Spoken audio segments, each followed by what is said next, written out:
Hello students, welcome back. ये question gate 2020 के exam में से है और ये 2 मार्क्स के लिए पूछा गया था। क्वेश्चन है, अगर हमने फंक्शन 2 को कॉल किया विद 5 एज पैरामीटर तो क्या वैल्यू रिटर्न होगी। ओके, अब अगर आप इसे ऊपर से ही एक बार ही देखो तो आपको पता चलेगा कि ये फंक्शन fun2 फंक्शन fun1 को काफी बारी कॉल करेगा। देखो, हमने वैल्यू पास की 5, तो ये फंक्शन fun1 को कॉल कर रहा है, fun1 कुछ रिटर्न करेगा, उसके बाद नेक्स्ट लाइन में ये खुद को कॉल कर रहा है और वैल्यू पास होगी 5 - 1 यानी कि 4। अब जब 4 के लिए दोबारा से ये फंक्शन चलेगा तो फिर से ये fun1 को कॉल करेगा और फिर खुद को कॉल करेगा 4 - 1 यानी कि 3 के लिए। सो fun2 3 कॉल होगा। जब fun2 3 के लिए एग्जीक्यूट करेंगे फिर से ये fun1 को कॉल करेगा। ओके, अब जब एक बार ही फंक्शन fun1 कॉल हो रहा है तो फिर से वो खुद को काफी बारी कॉल करेगा। ओके, तो ओवरऑल इस डिस्कशन का लुब्बे लुबाब ये है कि फंक्शन fun1 बहुत बारी कॉल हो रहा है। तो हम ऐसा करते हैं, सबसे पहले इस फंक्शन fun1 को ही एनालाइज कर लेते हैं, आखिर ये फंक्शन कर क्या रहा है। ओके, तो इस एनालिसिस के लिए हम मान लेते हैं कि हमने कॉल किया फंक्शन fun1 और पैरामीटर पास किया है 2। ओके, तो n की वैल्यू होगी 2। जब भी आप किसी फंक्शन को कॉल करते हो तो उसके कॉरस्पॉन्डिंग एक एक्टिवेशन रिकॉर्ड स्टैक पर पुश हो जाएगा। मान लो ये रहा स्टैक, यहां पर एक एक्टिवेशन रिकॉर्ड पुश हो गया जिसमें लोकल वेरिएबल्स डिक्लेयर होंगे। अब ये int n लोकल वेरिएबल है इस फंक्शन fun1 का, इसके एक्टिवेशन रिकॉर्ड में n डिक्लेयर हो गया और क्योंकि हमने वैल्यू पास की थी 2 तो इस पैरामीटर को वैल्यू मिल गई 2। ओके, अब देखो फर्स्ट लाइन में आप एक स्टैटिक वेरिएबल डिक्लेयर करना चाहते हो जिसकी टाइप है इंटीजर और जिसका नाम है i। अब स्टैटिक वेरिएबल्स एक्टिवेशन रिकॉर्ड में नहीं डिक्लेयर होंगे। ओके, ये अलग से किसी और मेमोरी में डिक्लेयर होते हैं। सपोज ये यहां पे डिक्लेयर हो गया, एक्चुअली ये डाटा सेक्शन में डिक्लेयर होंगे। तो i डिक्लेयर हो गया और उसे वैल्यू मिल गई 0। नेक्स्ट लाइन है if n is greater than 0, तो इन दोनों लाइंस को एग्जीक्यूट करो। n की वैल्यू है 2, तो इन दोनों को एग्जीक्यूट करना यानी कि i को एक बार इंक्रीमेंट करना और फिर फंक्शन 1 को दोबारा से कॉल करना। इस बारी हम वैल्यू जो पास कर रहे हैं वो है n यानी कि 2 - 1, तो 2 - 1 होगा 1। ओके, तो हमने फंक्शन 1 को कॉल किया और पास किया 1। जब भी कोई फंक्शन कॉल होगा तो एक्टिवेशन रिकॉर्ड पुश होगा, उस एक्टिवेशन रिकॉर्ड में नए फंक्शन के लोकल वेरिएबल्स होंगे यानी कि n। इस n को हमने जो वैल्यू पास की वो है 1। ओके, अब ये जो नया फंक्शन हमने कॉल किया है यहां पे जब ये कंप्लीटली एग्जीक्यूट हो चुका होगा तो हम इसी पुराने फंक्शन पे वापस आएंगे और इसकी एग्जीक्यूशन को रिज्यूम करेंगे। पुराने फंक्शन में यहां तक हम एग्जीक्यूट कर चुके होंगे, सिर्फ ये आखिरी लाइन बचेगी। ओके, ये वाली लाइन। तो यहां पे सपोज ये रिटर्न आई है लाइन नंबर r।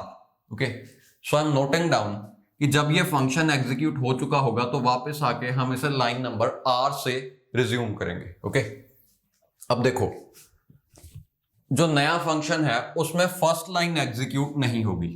क्यों नहीं होगी, लेट्स सी। ये फर्स्ट लाइन एग्जीक्यूट इसीलिए नहीं होगी क्योंकि यहां पे हम एक स्टैटिक वेरिएबल डिक्लेयर कर रहे हैं और स्टैटिक वेरिएबल सिर्फ एक बार ही डिक्लेयर होते हैं। ये स्टैटिक int i इस फंक्शन कॉल में डिक्लेयर हो चुका है और अभी इसकी वैल्यू है 1। इसे दोबारा से डिक्लेयर नहीं किया जाएगा, चाहे आप इस फंक्शन को 100 बारी कॉल कर लो तब भी ये एक ही बारी डिक्लेयर होगा और हर फंक्शन कॉल के लिए यही वैल्यू यूज होगी। देखो यहां पे i = 0, यहां पे ये चेंज नहीं किया जाएगा। i की वैल्यू जो भी है यहां पे 1 है, वही रिटेन होगी जितनी मर्जी बारी ये फंक्शन कॉल हो। ओके, तो ये लाइन एग्जीक्यूट नहीं हुई। अगली लाइन है if n is greater than 0, तो इन दोनों को एग्जीक्यूट करो। n की वैल्यू अभी है 1 यानी कि इस फंक्शन कॉल के लिए, तो आप इसी एक्टिवेशन रिकॉर्ड में देखोगे तो वैल्यू है 1 इसके लिए, ++i यानी कि 2, और fun1 को कॉल किया विद वैल्यू n - 1 यानी कि 1 - 1 0 के साथ। तो एक नया एक्टिवेशन रिकॉर्ड पुश होगा, n = 0 इसमें डिक्लेयर हो जाएगा। ये वेरिएबल n डिक्लेयर हो गया और हमने जो वैल्यू पास की थी वो है 0। ये लाइन एग्जीक्यूट नहीं होगी क्योंकि ऑलरेडी फंक्शन fun1 के लिए एक वेरिएबल i है जो कि स्टैटिक इंटीजर है। ओके, तो मतलब ये पहले डिक्लेयर हो चुका होगा। अब देखो ये डिक्लेयर नहीं हुआ तो नेक्स्ट लाइन है n इज ग्रेटर देन 0, क्या ऐसा है? n तो ऑलरेडी 0 है, तो ये फॉल्स होगी कंडीशन, यानी कि ये दोनों लाइंस स्किप हो जाएंगी, सीधा ये लाइन चलेगी। यहां से हम आ गए यहां पर, तो रिटर्न आई, यानी कि हमने 2 रिटर्न किया। ये फंक्शन इसे 2 रिटर्न करेगा। ओके, अब देखो, जिस फंक्शन ने इसे कॉल किया था, यानी कि ये वाले फंक्शन ने इसे कॉल किया था, अब हम वापस इसी फंक्शन पर आएंगे और कहां से हम एग्जीक्यूशन शुरू करेंगे?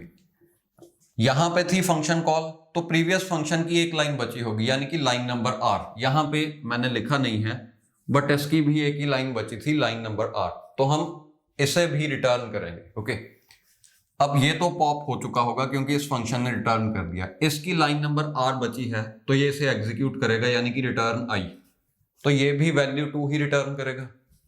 तो इसने इसे वैल्यू रिटर्न की 2 और ये भी पॉप हो गया। ओके, अब इस फंक्शन कॉल के लिए भी एक ही लाइन बची है, जो कि है लाइन नंबर आर, तो ये अपने कॉलिंग फंक्शन को वैल्यू 2 रिटर्न करेगी और ये फंक्शन पॉप हो जाएगा। ओके, यहां पे कोई ना कोई फंक्शन होगा जिसने इस फंक्शन को कॉल किया, यानी कि जो ओरिजिनल कॉल हमने सपोज की थी, यानी कि fun1 is called with parameter 2, उसे किसी ना किसी फंक्शन में लिखा होगा, प्रोबेबली यहां पे मेन फंक्शन होगा, तो वैल्यू 2 रिटर्न हुई मेन फंक्शन को। ओके, अब देखो, एक और वैल्यू के लिए हम इसे एनालाइज करेंगे, तब आपको अच्छे से समझ में आएगा कि ये फंक्शन एक्चुअली कर क्या रहा है। मान लो अब हम इसे दोबारा से कॉल कर रहे हैं वैल्यू 3 के लिए, यानी कि अभी मैंने फंक्शन कॉल किया fun1 और उसमें पास कर दिया 3। ओके, तो मैं मार्कर में इंक डाल के फिर आपको ये एक्सप्लेन करता हूं।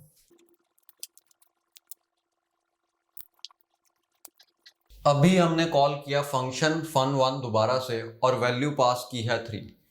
ये सारे रिकॉर्ड्स पॉप हो चुके हैं, यानी कि अभी स्टैक खाली है।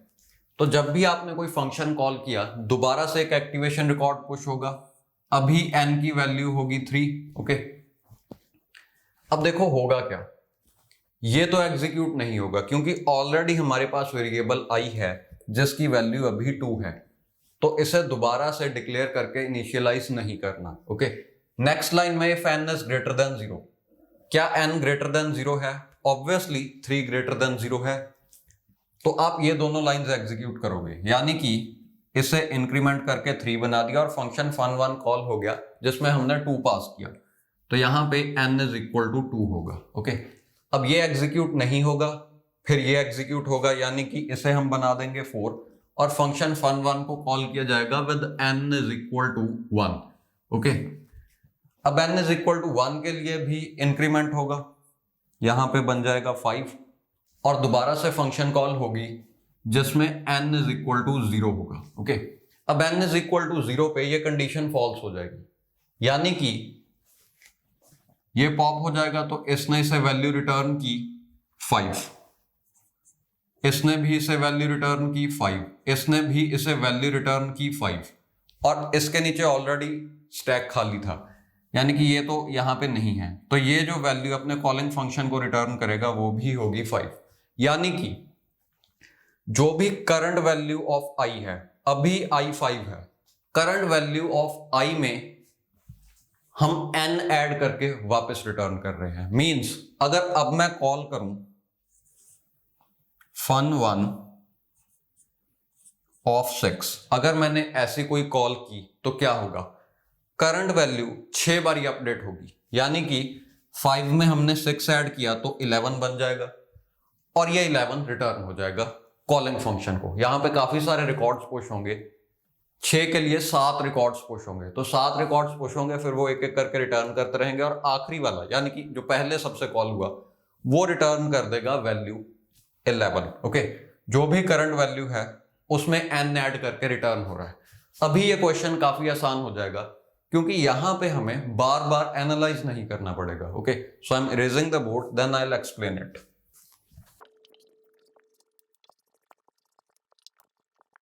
अब देखो, क्वेश्चन था हमने फंक्शन fun2 को कॉल किया और पैरामीटर पास किया 5, यानी कि इस n को जो वैल्यू मिलेगी वो होगी 5।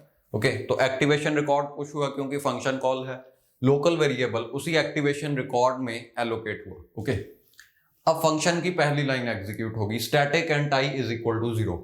क्या ये डिक्लेयर होगा? ऑब्वियसली होगा, क्योंकि अभी इस फंक्शन को हमने पहली बार कॉल किया है, तो i डिक्लेयर हुआ और उसे वैल्यू असाइन कर दी गई 0। नेक्स्ट लाइन देखो, if n is greater than 0, तो ये दोनों लाइंस एग्जीक्यूट करो, यानी कि i को अपडेट करके ये वैल्यू असाइन कर दो। तो देखते हैं ये क्या है। यहां पे है करंट वैल्यू ऑफ i जो कि है 0 प्लस fun1 ऑफ n, यानी कि fun1 को कॉल किया गया और उसमें n पास करवा दिया गया, n है 5। तो फंक्शन 1 में अगर 5 पास करें तो क्या होगा? देखो अभी इस फंक्शन को एक भी बारी कॉल नहीं किया गया, ओके, तो ये लाइन एग्जीक्यूट होगी, यानी कि i इज इक्वल टू 0 होगा। हमने n की वैल्यू पास की है 5, तो क्या होगा? इसे 5 बारी इंक्रीमेंट किया जाएगा, यानी कि 0, फिर 1, फिर 2, फिर 3, फिर 4, फिर 5, ऐसा होगा, और ये 5 रिटर्न कर दिया जाएगा, यानी कि यहां पे जो वैल्यू हमें मिलेगी वो होगी 5। ओके, तो 0 प्लस 5 हुआ 5, यानी कि i को हमने अपडेट करके बना दिया 5। उसके बाद ये लाइन एग्जीक्यूट होगी जो कि है एक फंक्शन कॉल। अब देखो ये कैलकुलेट करने के लिए यहां पे काफी सारे एक्टिवेशन रिकॉर्ड्स पुश हुए होंगे, ओके, वो मैं दिखा नहीं रहा हूं। एक्चुअली यहां पे 6 एक्टिवेशन रिकॉर्ड्स पुश हुए होंगे, फिर बारी बारी से उन्होंने रिटर्न किया होगा, और यहां पे जो आखिरी का रिकॉर्ड है उसने रिटर्न की वैल्यू 5, जो हमने डायरेक्टली यहां पे यूज की। वो सारी डिटेल्स ऑलरेडी हम देख चुके हैं, इसीलिए मैंने वो यहां पे नहीं दिखाया। ओके, अब हमने एक और फंक्शन कॉल की fun2, जिसमें हमने पास किया 5 - 1 जो कि है 4, तो n इज इक्वल टू 4 यहां पे असाइन हो जाएगा। अब नए फंक्शन में जो अभी हमने यहां पे कॉल किया है उसमें एक वेरिएबल है n, जिसे हमने वैल्यू 4 दी है। जब नया फंक्शन जो अभी कॉल किया है जब वो एंड होगा तो हमें आके ये लाइन एग्जीक्यूट करनी पड़ेगी, क्योंकि इस फंक्शन में अभी भी रिटर्न स्टेटमेंट या आखिरी लाइन बची हुई है। Suppose this is line number r, okay, तो मैं लिख रहा हूं कि वापस आके लाइन नंबर r एग्जीक्यूट करनी पड़ेगी। नाउ लेट्स सी कि क्या होगा। जो नई फंक्शन कॉल है उसमें ये लाइन एग्जीक्यूट नहीं होगी, बिकॉज ऑलरेडी फंक्शन fun2 में एक वेरिएबल i है। देखो ये जो i है ये फंक्शन fun2 के लिए है, ओके, ये fun2 का स्टैटिक वेरिएबल है, और ये जो i है ये fun1 का स्टैटिक वेरिएबल है। अब जब भी fun2 दोबारा कॉल होगा तो हम इसे यूज करेंगे, और जब भी fun1 दोबारा कॉल होगा तो हम इसे यूज करेंगे। ये दोनों अलग अलग वेरिएबल्स हैं, ओके। अब देखो ये लाइन तो एग्जीक्यूट नहीं होगी if n is greater than 0। क्या n ग्रेटर देन 0 है? चेक करो, n 4 है तो ये ग्रेटर देन 0 है, यानी कि ये दोनों लाइंस एग्जीक्यूट होंगी। तो करंट वैल्यू जो कि है 5 प्लस fun1 ऑफ n है 4, तो fun1 ऑफ 4 में क्या रिटर्न वैल्यू हमें मिलेगी? लेट्स सी, यहां पे पास हुआ 4, करंट वैल्यू है 5 प्लस 4 होगा 9, और 9 रिटर्न हो जाएगा, तो यहां पे हमें मिला 9। 5 प्लस 9 इज 14, तो i को हमने असाइन कर दिया 14, और एक और फंक्शन कॉल की जिसमें हमने पास किया 4 - 1 3, तो नए वेरिएबल n को वैल्यू मिली 3, और वापस आके इस फंक्शन की लाइन नंबर r एग्जीक्यूट करने के लिए अभी भी बची हुई है, ओके। अब नए फंक्शन में ये लाइन से शुरू करेंगे, क्योंकि हमने i तो ऑलरेडी डिक्लेयर कर रखा है। अगर n 0 से बड़ा है जो कि ट्रू है तो ये दोनों लाइंस एग्जीक्यूट करो। यहां पे देखो करंट वैल्यू है 14 में हम ऐड कर रहे हैं fun1 of n। fun1 of n यानी कि fun1 को कॉल किया गया विद पैरामीटर 3। यहां पे जब 3 पास किया गया तो करंट वैल्यू में 3 ऐड करके वापस कर दो, यानी कि 12 वापस कर दो, लाइक दिस। अब 14 प्लस 12 कितना होता है? 26, तो ये 26 i में असाइन कर दिया जाएगा, यानी कि i की वैल्यू अपडेट होके बन गई 26। अब नेक्स्ट लाइन में हम फंक्शन fun2 को कॉल कर रहे हैं जिसमें पास किया गया है n - 1 यानी कि 2, तो नए फंक्शन में n इज इक्वल टू 2 पास हुआ, तो जो ये वेरिएबल है इसे मिला n इज इक्वल टू 2 या 2 मिला, ओके। अब देखो नए फंक्शन को कंप्लीटली एग्जीक्यूट करने के बाद हम वापस आके लाइन नंबर r एग्जीक्यूट करेंगे, ओके। अब ये लाइन एग्जीक्यूट नहीं होगी नए फंक्शन में जो अभी अभी कॉल हुआ है, उसमें भी ये चेक किया जाएगा क्या n 0 से बड़ा है, जो कि बड़ा है। तो हम एग्जीक्यूट करेंगे ये दो लाइंस, यानी कि करंट वैल्यू में fun1 ऑफ n ऐड कर दो, यानी कि fun1 ऑफ 2। तो fun1 ऑफ 2 कॉल होने पे 12 में 2 ऐड करके रिटर्न कर दिया जाएगा, यानी कि 14। 26 प्लस 14 मीन्स 40, तो i की वैल्यू बनी 40। अब ये फंक्शन कॉल होगा दोबारा से। ओके,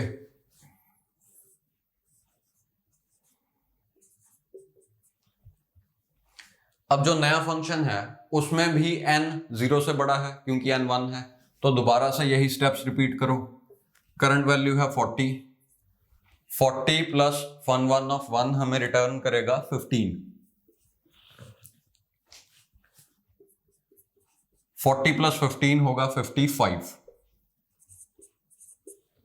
फिर से नया फंक्शन कॉल होगा जो कि fun2 है और उसमें हमने पास किया 1 माइनस 1 0।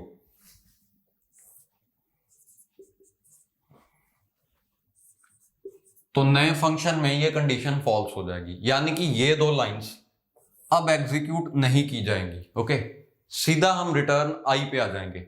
यहां से सीधा ये लाइन एग्जीक्यूट की तो फंक्शन रिटर्न करेगा आई की वैल्यू अपने कॉलिंग फंक्शन को, यानी कि इसे। और जो वैल्यू रिटर्न हो रही है वो है 55, क्योंकि आई की करंट वैल्यू 55 है। ओके, अब जब भी ये फंक्शन रिटर्न कर रहा है तो ये एक्टिवेशन रिकॉर्ड पॉप हो जाएगा और हम वापस आके कहां से रिज्यूम करेंगे, यहां से, क्योंकि प्रीवियस फंक्शन में ये लाइन नंबर r बची हुई थी। ओके, अब इस फंक्शन में अगर आप रिटर्न आई करो तब भी यही आई की वैल्यू यूज होगी, यानी कि 55 रिटर्न होगा, यहां पे भी 55 रिटर्न होगा। तो ये सारे फंक्शंस 55 रिटर्न करने के बाद, यानी कि अपनी आखिरी लाइन ये वाली एग्जीक्यूट करने के बाद पॉप होते जाएंगे।